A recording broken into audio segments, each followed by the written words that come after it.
sempat terhenti seperti jarum jam dinding yang tidak berfungsi.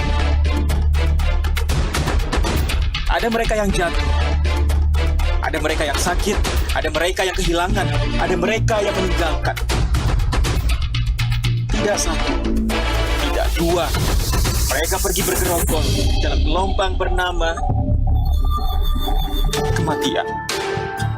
Pandemi akan pergi seperti kabut yang hilang sebelum fajar.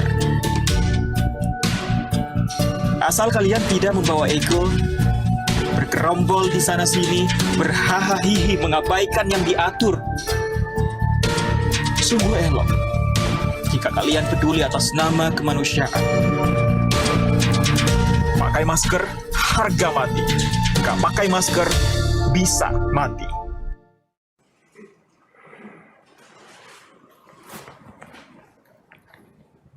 Assalamualaikum warahmatullahi wabarakatuh. Selamat sore, salam sejahtera untuk kita semuanya. Hari ini saya akan menyampaikan perkembangan penanganan COVID-19 di Indonesia.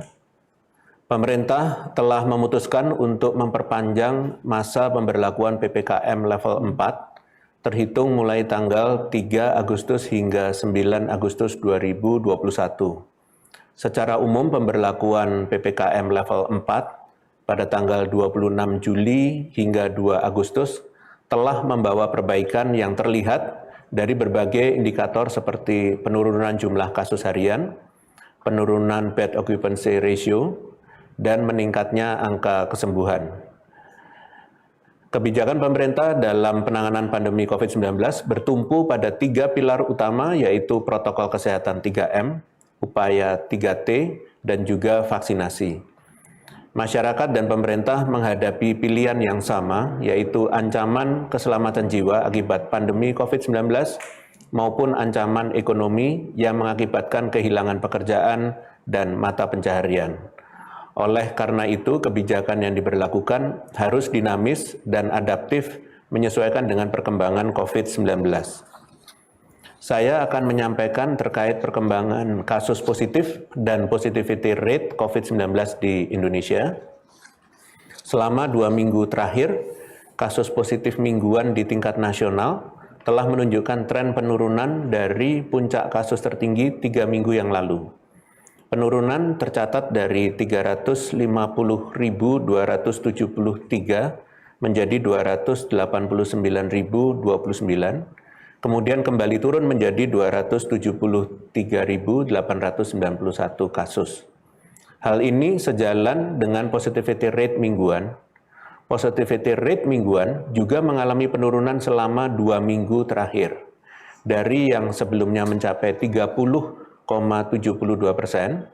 menjadi 27,38% dan kembali turun menjadi 25,18%.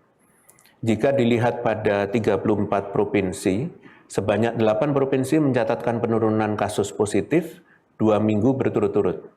8 provinsi tersebut adalah Kepulauan Riau, DKI Jakarta, Jawa Barat, Jawa Timur, Banten, Bali, Maluku, dan Maluku Utara. Tentunya ini adalah pencapaian positif yang harus terus dipertahankan. Adanya penurunan kasus dan penurunan positivity rate ini menunjukkan terjadinya penurunan penularan di tengah masyarakat. Saya apresiasi seluruh masyarakat yang telah bersabar selama kurang lebih 4 minggu ini untuk menaati protokol kesehatan dan tidak berkegiatan di luar rumah jika tidak diperlukan. Kontribusi Anda sangat besar bagi penurunan kasus ini. Melihat hasil telaah data, kita dapat optimis bahwa ke depannya angka kasus positif dan positivity rate dapat terus menurun jika pemerintah daerah terus meningkatkan penanganan di wilayahnya, serta masyarakat dapat terus disiplin menjalankan protokol kesehatan. Semoga capaian penurunan kasus selama 2 minggu terakhir ini dapat menjadi motivasi agar ke depannya kita tetap disiplin menjalankan protokol kesehatan, karena kita telah sama-sama melihat bahwa hal ini merupakan senjata utama untuk menekan angka penularan COVID-19 di Indonesia. Namun, saya ingin tetap menyampaikan beberapa provinsi yang harus terus waspada karena masih mengalami kenaikan kasus positif 3 minggu berturut-turut. Provinsi tersebut didominasi dari Pulau Sumatera, Kalimantan, dan Sulawesi. Hampir semua provinsi di Pulau Sumatera masih menunjukkan kenaikan selama 3 minggu terakhir. Hanya Kepulauan Riau yang telah menunjukkan penurunan kasus. Sedangkan di Kalimantan, seluruh provinsinya masih menunjukkan kenaikan 3 minggu berturut-turut, kecuali Kalimantan Barat yang sempat mengalami penurunan.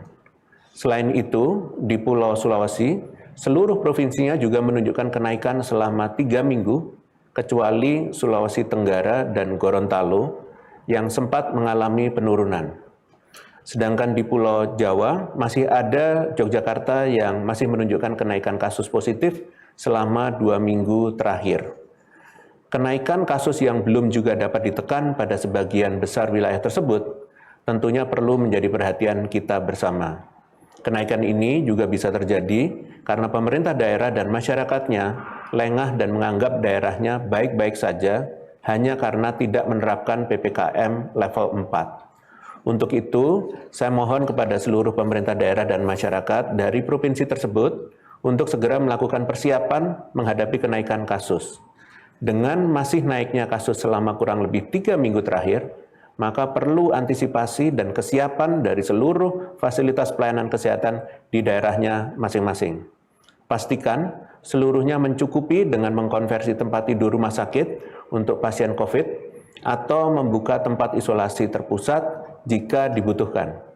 Pastikan suplai oksigen dan obat-obatan tercukupi dan terdistribusi dengan baik.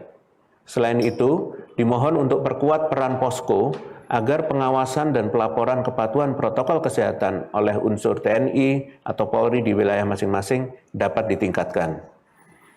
Penanganan pada provinsi yang masih mengalami kenaikan ini perlu dilakukan dengan cara penanganan pada provinsi yang telah mengalami perbaikan.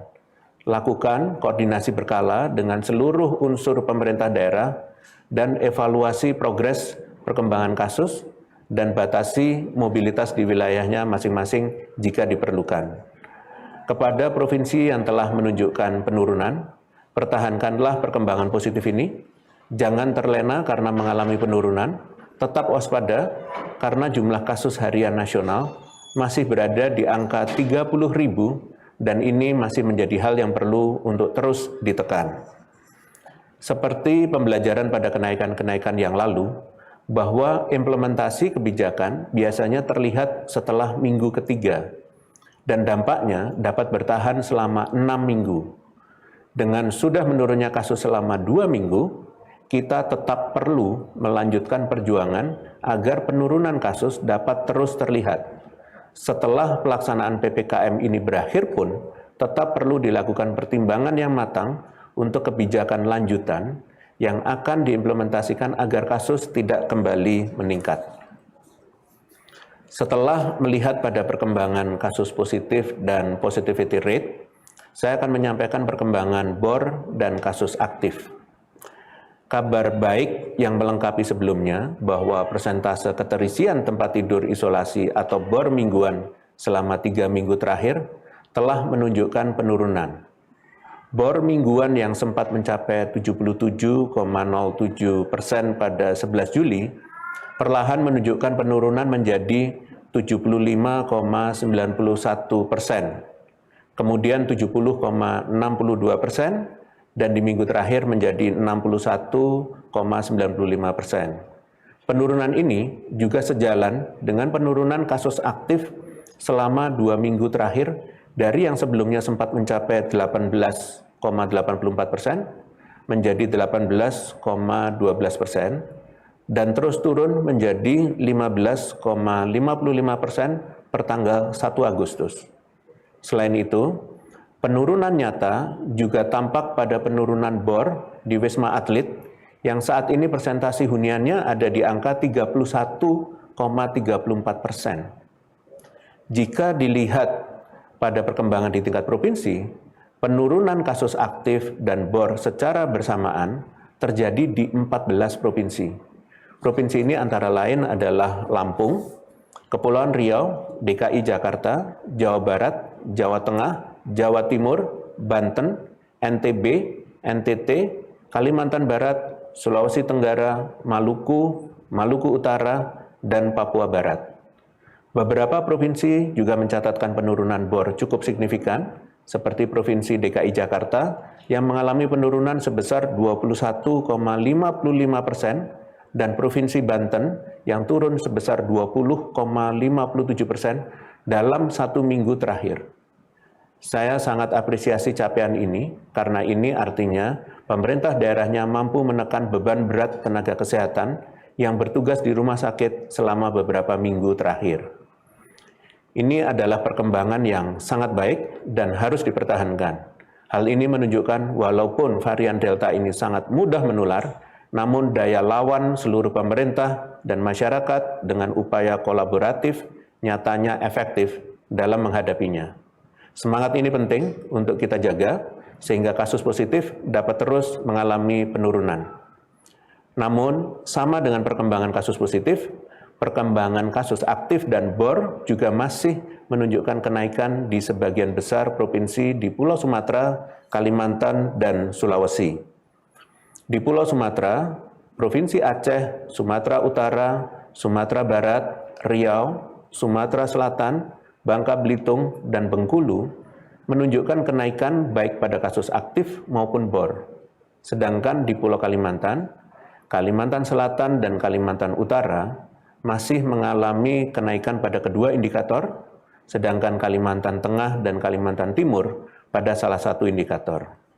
Selain itu, di Pulau Sulawesi, yaitu Sulawesi Utara, Sulawesi Selatan, Gorontalo, dan Sulawesi Barat, masih menunjukkan kenaikan baik kasus aktif maupun bor.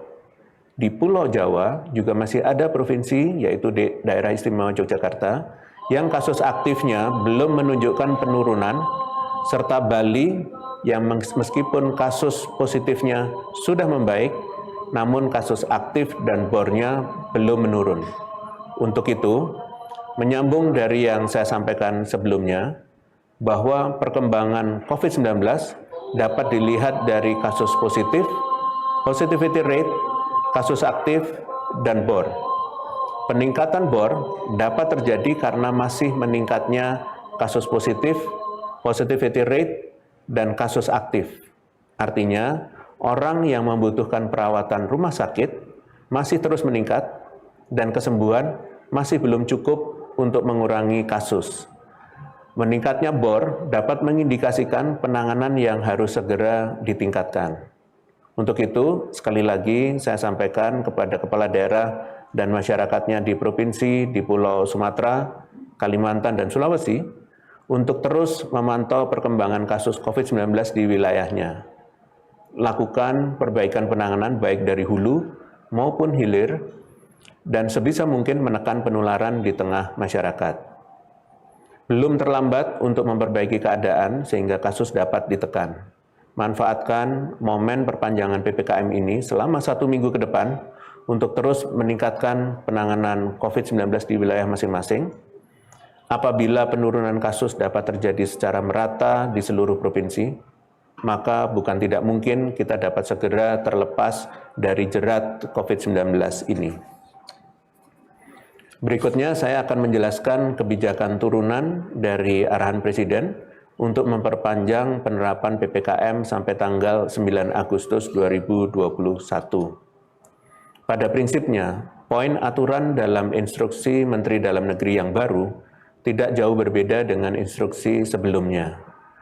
Instruksi Menteri Dalam Negeri nomor 24 tahun 2021 terkait PPKM di wilayah Pulau Jawa Bali diperbaharui menjadi Instruksi Menteri Dalam Negeri nomor 27 tahun 2021. Perubahan kebijakan ini mencakup penambahan pengaturan pembatasan pada kabupaten kota level 2 yang sebelumnya hanya mengatur kabupaten kota level 3 dan 4 saja. Hal ini terjadi karena terdapat satu kabupaten di wilayah Pulau Jawa Bali yang berhasil menurunkan status daerahnya menjadi level 2, yaitu Kabupaten Tasikmalaya. Kami apresiasi kepada 12 kabupaten kota yang turun dari level 4 ke 3, dan khususnya Kabupaten Tasikmalaya yang menjadi daerah pertama di wilayah Pulau Jawa Bali dengan level daerah selain 3 dan 4. Selain itu, sebagai tambahan, terdapat beberapa pembaharuan pengaturan untuk PPKM di wilayah Jawa Bali, yaitu pertama, tempat kegiatan makan atau minum di wilayah Jawa Bali diatur maksimal boleh beroperasi sampai jam 20.00 waktu setempat. Kedua, Bupati atau Wali Kota yang memimpin daerah level 3 dan 2 diberikan otoritas lebih oleh pemerintah pusat untuk melakukan pengaturan pembatasan kegiatan masyarakat secara lebih ketat jika diperlukan sesuai kondisi wilayahnya masing-masing. Selanjutnya, untuk Instruksi Menteri Dalam Negeri Nomor 25 Tahun 2021 diperbaharui menjadi Instruksi Menteri Dalam Negeri Nomor 28 Tahun 2021 terkait PPKM level 4 di daerah non-Jawa Bali.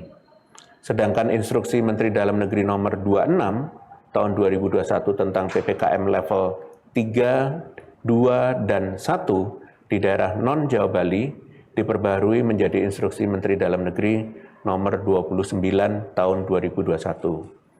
Terkait dengan perkembangan level daerah di wilayah non-Jawa Bali yang belum berubah, maka diperlukan usaha yang sungguh-sungguh dari masyarakat dan pemerintah secara bersamaan untuk menargetkan penurunan level daerah. Manfaatkan waktu dalam seminggu ke depan untuk memperbaiki perkembangannya, termasuk juga kepada 13 kabupaten kota di wilayah Jawa Bali yang minggu ini harus kembali mengetatkan pembatasan kegiatan masyarakat akibat berubah level daerah dari level 3 menjadi level 4. Sebagai penutup, saya ingin menyampaikan informasi terkini.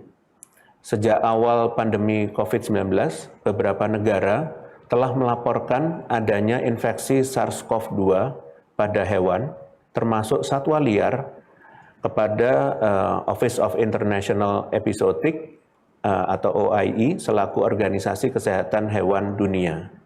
Secara global, saat ini tercatat 500 kasus pada 10 spesies di 30 negara. Penting untuk diketahui bahwa sejauh ini tidak ada bukti yang menunjukkan bahwa hewan yang terinfeksi COVID-19 dapat menularkan virus ke manusia. Oleh karena itu, masyarakat pemilik hewan peliharaan dihimbau untuk tidak panik dan selalu merawat serta memenuhi kesejahteraan hewan peliharaannya. Hindari kontak dengan hewan peliharaan ketika sedang terinfeksi COVID. Kurangi kontak hewan dengan orang yang belum divaksin, serta periksakan hewan peliharaan ke dokter hewan apabila menunjukkan gejala. Saya juga akan mengklarifikasi beberapa hoax terkait vaksin COVID-19. Terkait dengan pernyataan Luc Montagnier yang menyatakan semua orang yang divaksinasi akan mati dalam 2 tahun adalah tidak benar. Kutipan itu secara keliru dikaitkan Montagnier dalam meme berita palsu yang telah beredar secara luas. Selain itu, pernyataan tersebut bahwa vaksinasi dapat menyebabkan varian baru virus corona juga tidak benar. WHO menjelaskan, vaksinasi tidak dapat menyebabkan virus corona bermutasi menjadi varian baru. Mutasi terjadi ketika virus memperbanyak diri pada inang hidup. Pada vaksin, virus yang digunakan adalah virus yang sudah dimatikan, virus yang tidak utuh, dan virus yang sudah dirancang sedemikian rupa sehingga tidak mampu memperbanyak diri dalam tubuh. Terkait dengan berbagai hoax terkait COVID-19 yang banyak tersebar, saya meminta kepada masyarakat untuk dapat selektif dan bijak dalam memilih dan menyebarkan informasi. Dan penting untuk diketahui, hoax dapat mengurangi kepercayaan masyarakat terhadap upaya penanganan pandemi yang dilakukan pemerintah dan masyarakat secara bersama-sama. Untuk mengendalikan pandemi COVID-19, diperlukan kombinasi protokol kesehatan 3M dan 3T serta vaksinasi. Oleh karena itu, masyarakat diminta untuk dapat mendukung kebijakan pemerintah. Sejauh ini telah terdistribusikan lebih dari 7 juta masker sejak tanggal 3 Juli 2021, paket vitamin bagi masyarakat, penebalan fasilitas isolasi terpusat di Jabodetabek bersama dengan Kementerian PUPR sebanyak 17.941 tempat tidur, dan juga di berbagai daerah lainnya serta pendukung operasionalnya sebagai bukti komitmen besar BNPB untuk mendukung upaya pemerintah dalam pengendalian COVID-19 yang inklusif. Demikian konferensi pers hari ini. Saya selanjutnya akan teruskan dengan sesi tanya jawab dengan media. Terima kasih. Terima kasih Prof. Pertanyaan pertama dari diankompas.com dan khaira.cnnindonesia.com. DKI rencananya akan membuka peluang untuk menggunakan kartu vaksin sebagai salah satu upaya pembukaan secara perlahan sektor non-esensial di ibu kota. Sebenarnya, kondisi ideal seperti apa yang seharusnya dipertimbangkan sebelum menetapkan kebijakan ini? Apakah dengan penetapan kebijakan ini nantinya tetap efektif menekan penularan, mengingat warga yang sudah divaksin lengkap pun masih memiliki potensi terpapar COVID maupun menularkan COVID? Terima kasih. Terima kasih pada kompas.com dan cnnindonesia.com. Sebagaimana pesan yang selalu saya sampaikan, bahwa dalam menetapkan kebijakan COVID-19, perlu adanya pertimbangan dari berbagai aspek, termasuk kondisi kasus terkini yang mikro per daerah maupun makro, baik kondisi daerah penyangga maupun nasional. Perlu ditekankan bahwa karena mobilitas antar daerah masih terjadi, dan untuk itu dalam menjamin mayoritas masyarakat terlindungi dari aktivitas berisiko tersebut, maka vaksinasi nasional menjadi salah satu prioritas pemerintah dalam mengendalikan pandemi COVID-19. Sejauh ini persyaratan kartu vaksinasi sudah digunakan sebagai salah satu dokumen perjalanan dari dan ke wilayah Pulau Jawa dan Bali, dan perkembangan aplikasinya dalam sektor lainnya masih dipertimbangkan. Ingat bahwa vaksinasi tidak dapat menggantikan efektivitas 3M dalam mencegah penularan COVID-19 karena sistem ini perlu untuk dipertahankan dan saling bekerja melengkapi, bukan menggantikan. Terima kasih. Terima kasih Prof. Pertanyaan kedua dari Mawar Kusuma Harian Kompas dan Eben dari BBC Indonesia. Sejumlah daerah kekurangan banyak vaksin akibat distribusi yang terkendala. Bagaimana upaya pemerintah menangani kendala kekurangan vaksin di beberapa daerah serta mekanisme distribusinya? Terima kasih. Terima kasih pada Harian Kompas dan BBC Indonesia. Pemerintah bekerja keras antar kementerian atau lembaga untuk terus menambah pasokan vaksin dan menjamin agar setiap masyarakat dapat terpenuhi haknya untuk melakukan vaksinasi. Adapun pemerintah juga telah melakukan sejumlah upaya untuk menambah jumlah dosis vaksin dari luar negeri untuk dikirimkan ke Indonesia serta akselerasi proses mengkonversi bulk vaksin menjadi vaksin yang siap untuk disuntikkan. Sejauh ini, vaksinasi masih diprioritaskan terlebih dahulu untuk daerah dan populasi rentan dan secara paralel mengejar cakupannya secara nasional secara luas. Meski demikian, pemerintah berkomitmen untuk melakukan percepatan cakupan vaksin, salah satunya melalui kegiatan serbuan vaksinasi bersama TNI dan Polri untuk memastikan distribusi dapat dilakukan secara maksimal dan tepat waktu. Pertanyaan terakhir Prof dari dan di kompas.com. Saya ingin bertanya mengenai soal klaim daun sungkai yang belakangan disebut sebagai obat corona. Terkait hal tersebut, apakah benar Prof? Terima kasih. Terima kasih kompas.com. Sejauh ini bukti ilmiah terkait obat COVID-19 terus berkembang dan banyak diantaranya terbukti berkhasiat melalui berbagai uji klinis. Sejauh ini, WHO menyarankan penggunaan beberapa jenis obat untuk penderita COVID-19 berdasarkan temuan-temuan klinis seperti kortikosteroid, remdesivir, hidrokloroquine, dan lopinavir atau ritonavir yang hanya boleh dikonsumsi di bawah pengawasan dokter. Masyarakat perlu mengetahui bahwa sebelum dapat mengklaim sebuah obat, maka perlu adanya uji klinis yang dilakukan terlebih dahulu.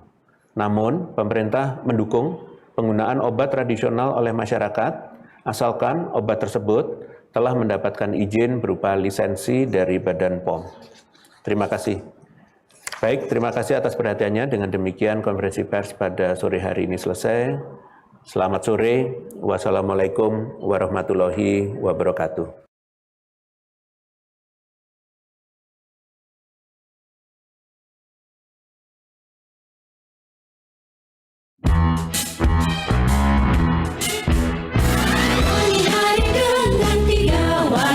wajib, iman wajib, amal